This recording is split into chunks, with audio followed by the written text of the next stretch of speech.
नमस्कार। हिंदी व्याकरण की क्लास में आप सभी विद्यार्थियों का हार्दिक स्वागत एवं अभिनंदन। मैं डॉक्टर जसराज शर्मा। विद्यार्थियों, आज हम विशेषण का अगला टॉपिक ले रहे हैं। हमने पिछली कक्षा में विशेषण की परिभाषा, विशेषण क्या है और विशेषण के क्या कौन कौन से प्रकार हैं, उन पर विस्तार से चर्चा की थी। आज की कक्षा में हम पढ़ेंगे कि विशेषण की अवस्थाएं क्या होती हैं और कितने प्रकार की होती हैं, विशेषण की अवस्थाओं का परस्पर परिवर्तन कैसे होता है, और साथ ही हम आज की कक्षा में पढ़ेंगे कि विशेषण की रचना कैसे की जाती है। तो अंत तक आप पूरी क्लास को अटेंड कीजिएगा। और आप अगर इस चैनल पर नए हैं तो आप इस चैनल को सब्सक्राइब करें, फ्री है, और घंटी का चिन्ह भी दबाएं जिससे आपको नए वीडियो का अपडेट सबसे पहले मिल सके। तो आइए शुरू करते हैं विशेषण। तो विशेषण की आज हम सबसे पहले बात करते हैं कि विशेषण की अवस्थाएं। अवस्थाएं का मतलब होता है रूप, है ना, स्थिति, है ना। तो हम सबसे पहले समझते हैं कि विशेषण की अवस्थाएं क्या है। तो जो है आप समझिएगा, विशेषण की अवस्था तुलनात्मक स्थिति को अवस्था कहते हैं, ठीक है। यानी कि अवस्थाएं क्या है? परस्पर विशेषण जो शब्द है उनकी तुलना करना एक दूसरे की, है ना, वो अवस्था कहलाता है। अवस्था का मतलब क्या हुआ यहाँ पे? तुलना, है ना। तो यहाँ पर विशेषण की अवस्था के जो है वो 3 प्रकार माने गए हैं। विशेषण की अवस्थाओं के कुल कितने प्रकार माने गए हैं? ध्यान से, कितने माने गए? 3 प्रकार माने गए, है ना। 3 प्रकार माने गए हैं। तो जिसमें सबसे पहला प्रकार जो है वो आता है मूल अवस्था, दूसरा हम पढ़ेंगे उत्तरावस्था, और तीसरा पढ़ेंगे उत्तमावस्था, ठीक है। अब पहले बात करते हैं मूल अवस्था, है ना। तो जिसमें किसी संज्ञा या सर्वनाम की सामान्य स्थिति का बोध होता है, उसको हम क्या कहेंगे? मूल अवस्था। यानी कि मूल अवस्था में ये होता है विद्यार्थियों कि संज्ञा और सर्वनाम की वो सामान्य विशेषता बतलाएगा, उसका सामान्य रूप प्रकट करेगा, है ना। उदाहरण से आप समझेंगे, जैसे रहीम अच्छा लड़का है, बिल्कुल सामान्य बात है, इसमें कोई किससे तुलना नहीं है, कोई श्रेष्ठता कुछ भी नहीं है, एक सामान्य बात कही कि रहीम अच्छा लड़का है ना। तो ये सामान्य हो गया, ठीक है। तो मूल अवस्था में क्या होता है? विशेषण का सामान्य रूप बताया जाता है, ठीक है ना, सामान्य विशेषण होता है। दूसरा आता है उत्तरावस्था। उत्तरावस्था थोड़ा सा इससे आगे बढ़ करके, जिसमें 2 संज्ञा या सर्वनाम की तुलना की जाती है। यानी कि मूल अवस्था में तो सामान्य बात थी, और उत्तरावस्था में 2 संज्ञाओं या सर्वनामों की परस्पर में क्या की जाएगी? तुलना की जाएगी, है ना। तो वो क्या अवस्था, कौन सी अवस्था कहलाती है? उत्तरावस्था कहलाती है ये, ठीक है ना। जैसे उदाहरण से आप समझिएगा, अशोक रहीम से अच्छा है। क्लियर? पहले तो हमने कहा कि रहीम अच्छा लड़का है, बहुत सामान्य बात थी, कोई हलचल नहीं थी। लेकिन अब हमने बात को बढ़ा दिया, आगे 2 संज्ञाओं की तुलना कर दी कि अशोक जो है रहीम से अच्छा है।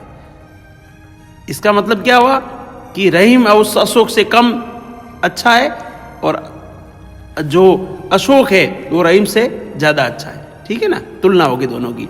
तो ये स्थिति जो है वो क्या कहलाती है? उत्तरावस्था, है ना। तो इसी प्रकार से जैसे प्रशांत अभिषेक से श्रेष्ठ है ना, श्रेष्ठ तर है। दोनों की जब तुलना की जाती है ना, उसमें तर प्रत्यय लगता है। हिंदी में, संस्कृत में जो तरप होता है वो यहाँ तर हो जाता है ना, तुलना के अंदर। तो तीसरा जो आता है वो आता है उत्तमावस्था। उत्तम मैंने श्रेष्ठ, ठीक है ना। तो अब शब्द से ही पता चल रहा है कि वो सबसे श्रेष्ठ होगा। तुलना तो यहां पर भी होगी, लेकिन यहां दोनों में परस्पर में नहीं होगी। यहां 1 या 2 जने उनसे भी श्रेष्ठ बताया, सबसे श्रेष्ठ बताया जाएगा व्यक्ति को या किसी को भी। तो इसकी परिभाषा क्या बन गई? जिसमें उत्तमावस्था की परिभाषा बन गई, जिसमें 2 से अधिक संज्ञा या सर्वनामों की तुलना करके एक को सबसे अच्छा या बुरा बताया जाता है। वहां जो है कौन सी अवस्था होती है? उत्तमावस्था होती है। क्लियर? यानी कि उत्तमावस्था के अंदर हम उसको श्रेष्ठ बताएंगे। अब यह श्रेष्ठ का मतलब ये नहीं वो सबसे अच्छा भी हो सकता है, सबसे बुरा भी हो सकता है ना, दोनों रूप से। मतलब कहने का भाव ये है कि वो किसी में भी, चाहे अच्छे में चाहे बुरे में, कैसे भी वो श्रेष्ठ होगा बस, ठीक है ना। तो तीनों अवस्थाएं हो गई, मूलावस्था, उत्तरावस्था और उत्तमावस्था, ठीक है ना। अब जैसे उत्तमावस्था का उदाहरण देखिएगा, ये अकबर सबसे अच्छा है, ठीक है, या जो अकबर जो भी उसके साथ में उन सबसे अच्छा है वो। या परस्पर तुलना अगर करते तो दो जनों की तुलना करते तो कौन सा हो जाता, फिर वो उत्तरावस्था हो जाता है ना। लेकिन हम यहाँ उत्तमावस्था पढ़ रहे हैं तो वो सबसे श्रेष्ठ उसको बता रहे हैं हम यहाँ। जैसे रजिया कक्षा में श्रेष्ठतम छात्रा है, यानी इसकी क्लास में जो भी पढ़ते हैं उन सब से वो क्या है, श्रेष्ठ छात्रा है। क्लियर हो गया, तीनों अवस्थाएं हो गई, ठीक है। अब हम अगला टॉपिक लेते हैं और अगला आता है विद्यार्थियों अवस्था परिवर्तन। यानी कि ये जो हमने उक्त जो तीन अवस्थाएं पढ़ी, मूलावस्था, उत्तरावस्था और विशेषण की उत्तमावस्था, इनका परस्पर परिवर्तन कैसे होता है उसको हम समझेंगे, है ना। तो अवस्था परिवर्तन, इसको आप साथ साथ में आप लिख भी सकते हैं, है ना, समझ करके लिखिएगा आप। तो मूल अवस्था के शब्दों, है ना, मूल अवस्था के शब्दों में तर तथा तम, यानी तर होता है वो दो जनों के बीच में तुलना होती है, उसके लिए प्रत्यय आता है ये, और तम, ये देख पा रहे हैं आप, तम, है ना, ये जो होता है ये जो है सब में श्रेष्ठता को साबित करने के लिए तम प्रत्यय आता है, तम प्रत्यय, है ना, तम। तो वापस इसको आप समझें, मूल अवस्था के शब्दों में तर तथा तम प्रत्यय लगाकर या शब्द के पूर्व से अधिक या सबसे अधिक शब्दों का प्रयोग कर क्रमशः उत्तरावस्था एवं उत्तमावस्था में प्रयुक्त किया जाता है। अब देखिएगा, समझिए इस बात को। यानी कि एक तो सामान्य जो मूलावस्था हो गई वो तो सामान्य विशेषण हो गया, फिर हम इसमें परिवर्तन कैसे करेंगे, या तो तर प्रत्यय लगाएंगे जब दो की तुलना करनी है ना, और अगर सबसे श्रेष्ठ बताना है तो हम तम प्रत्यय लगाएंगे या तो, है ना, और या फिर हम जो है तम की जगह से अधिक या सबसे अधिक ऐसा शब्दों का प्रयोग करेंगे। समझ गए आप, जैसे उदाहरण से आप समझिएगा ये रूप परिवर्तन कैसे करते हैं, इसका अवस्था परिवर्तन कैसे करते हैं। जैसे अब देखिए ये दिए हुए हैं मूल अवस्था, है ना, उत्तरावस्था और उत्तम अवस्था के शब्द दिए हुए हैं, ठीक है ना। इन शब्दों का प्रयोग होगा। उच्च, है ना, सामान्य हो गया, उच्चतर क्या हो गया, उत्तरावस्था हो गई, है ना, उच्च तो हो गया मूलावस्था, और उत्तरावस्था में क्या हो गया, उच्चतर, और उत्तमावस्था में उच्चतम हो गया। उसी प्रकार से श्रेष्ठतर श्रेष्ठतम, है ना, तीव्रतम, तीव्रतर और तीव्रतम, है ना। फिर अच्छा से अच्छा कब होगा, जब हम दो की तुलना करेंगे कि राम श्याम से अच्छा है ना, तो से अच्छा, है ना, और सबसे अच्छा, सबसे उसको श्रेष्ठ बताना, सबसे अच्छा कर देंगे, है ना। ऊंचा से अधिक ऊंचा और सबसे ऊंचा। तो ये कहने का मतलब समझिएगा विद्यार्थियों कि अवस्था परिवर्तन में हम सामान्य से मूल अवस्था से जो है उत्तरावस्था में, उत्तरावस्था से हम जो है उत्तमावस्था में, या उत्तमावस्था का कोई दिया हुआ है तो उसको हम जो है अन्य अवस्थाओं में भी परिवर्तित कर सकते हैं। क्लियर। अब हम इसी का अगला जो टॉपिक है उस पर आते हैं। अगला जो है वो आता है विशेषण की रचना। हमने सबसे पहले विशेषण की अवस्थाएं पढ़ी, फिर अवस्थाओं का परस्पर परिवर्तन कैसे होता है वो समझा, और अब हम बात करते हैं कि विशेषण कैसे बनते हैं, उसकी रचना कैसे होती है ना। तो आप इसको समझिएगा कि संज्ञा, सर्वनाम, क्रिया तथा अवयव शब्दों के साथ प्रत्यय के मेल से, है ना, प्रत्यय के मेल से, किसके साथ, संज्ञा, सर्वनाम और क्रिया के साथ प्रत्ययों के मेल से विशेषण पद बन जाता है। क्लियर? यानी विशेषण पद कैसे बनेगा? मैंने पद और शब्द में आपको अंतर बताया था, याद है? पद, शब्द। शब्द क्या होता है? जो स्वतंत्र रूप में जो लिखा जाता है, सकारात्मक ध्वनियों का समूह, वो शब्द है। और जब वही शब्द किसी वाक्य में प्रयुक्त होगा तो वो क्या बन जाएगा? पद बन जाएगा। ठीक है ना? तो अब यहां पर जो है ये 3 प्रकार से, 4 प्रकार से जो है वो विशेषण बनता है, विशेषण की रचना होती है। किस किस से? संज्ञा से, सर्वनाम से, क्रिया से और अवयव से, कुछ अवयवों से भी होती है। ठीक है ना? तो वो कैसे होगी? जब उसके अंदर कोई क्या जोड़ा जाएगा? प्रत्यय जोड़ा जाएगा, तब वो क्या बनेगा? विशेषण शब्द बन जाएगा। क्लियर?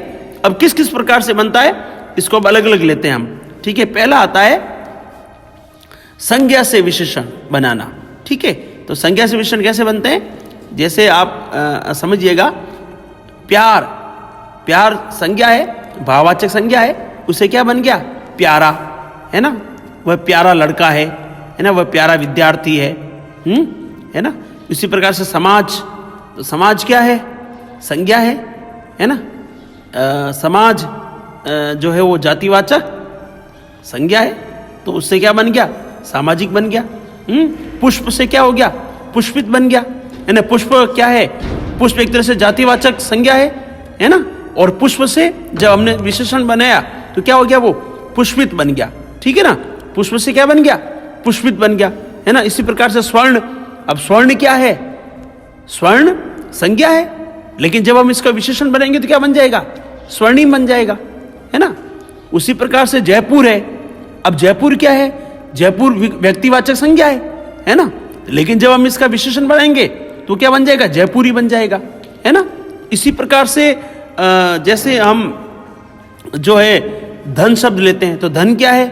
संज्ञा शब्द है, लेकिन हम जब इसको विशेषण बनाएंगे तो क्या ई प्रत्यय लगा देंगे तो धनी बन जाएगा, है ना? तो इस तरीके से हम बना सकते हैं। जैसे भारत है ना? अब भारत के अंदर हम जब प्रत्यय लगाएंगे, ये प्रत्यय, तो क्या बन जाएगा? भारतीय बन जाएगा, है ना? रंग से क्या बन जाएगा? रंगीला बन जाएगा। इसी प्रकार से श्रद्धा से श्रद्धालु बन जाएगा, है ना?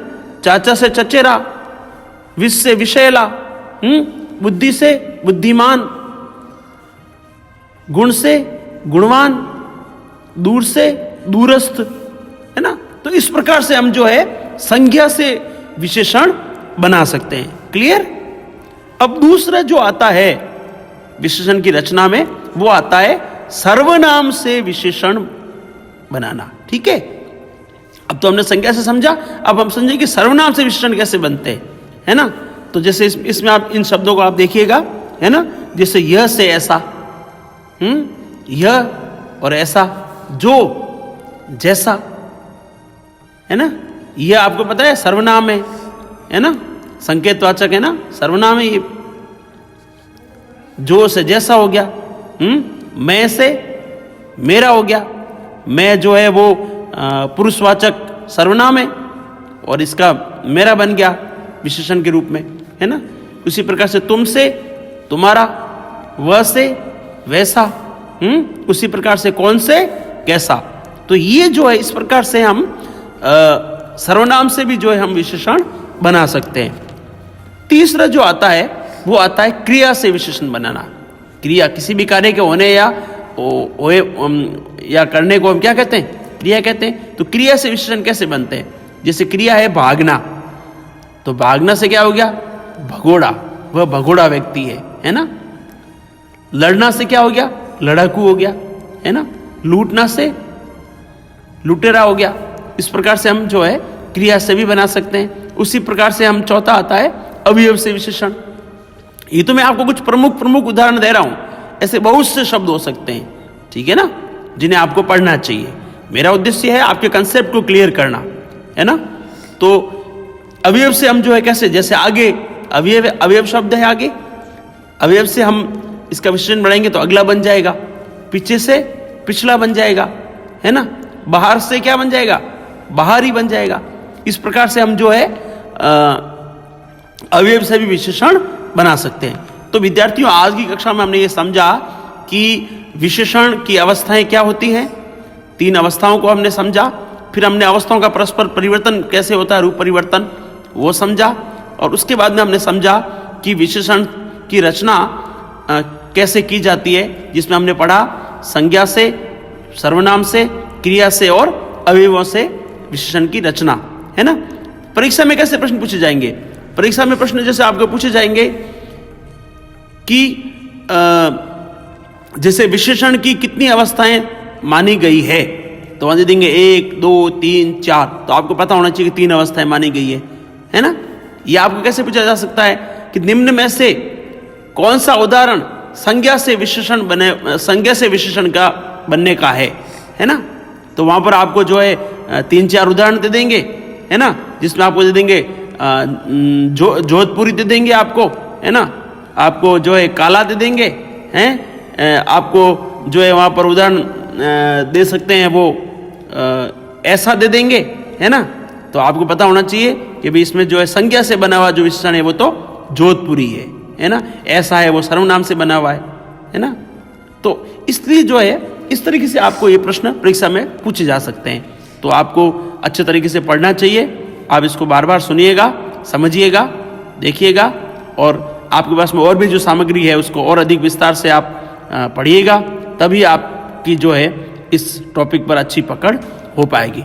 उम्मीद करता हूँ आपको यह टॉपिक अवश्य समझ में आया होगा। आप सफलता को प्राप्त करें, आप उन्नति को प्राप्त करें। इन्हीं शुभकामनाओं के साथ धन्यवाद।